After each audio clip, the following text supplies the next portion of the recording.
Alors, l'aboutissement de tout ce qu'on a fait sur la dérivation et de ce qu'on a vu dans le début de ce chapitre, ça va être de pouvoir étudier le sens de variation d'une fonction grâce au signe de sa dérivée. Pour découvrir la méthode, on va s'appuyer sur un exemple. On va considérer la fonction f définie sur l'ensemble des nombres réels par f de x égale 1/3 de x au cube moins x au carré moins 35x. Et on va déterminer le sens de variation de la fonction sur l'ensemble des nombres réels. Donc tout d'abord, on peut dire que f est une fonction dérivable sur l'ensemble des nombres réels, et que pour tout réel petit x, on a f' de x qui est égal à x au carré moins 2x moins 35.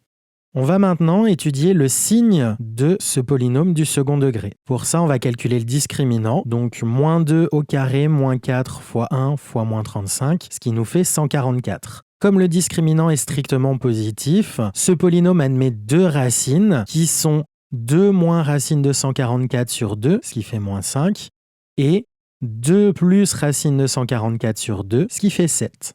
Aussi, le coefficient de x au carré vaut 1, il est positif, donc le polynôme du second degré va être positif à l'extérieur de ses racines et négatif entre ses racines, ce qui veut dire que la fonction dérivée, elle va être positive sur moins l'infini moins 5, négative sur moins 5, 7, et positive sur 7 plus l'infini.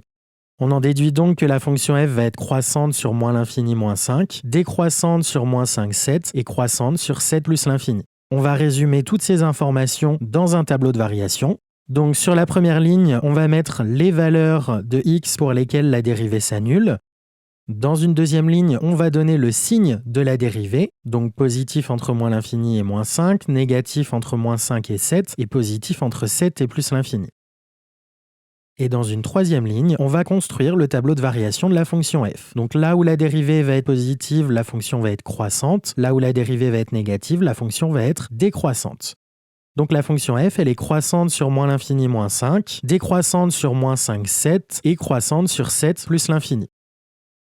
On termine de compléter le tableau en ajoutant les images de moins 5 et de 7 dans le tableau de variation de la fonction f.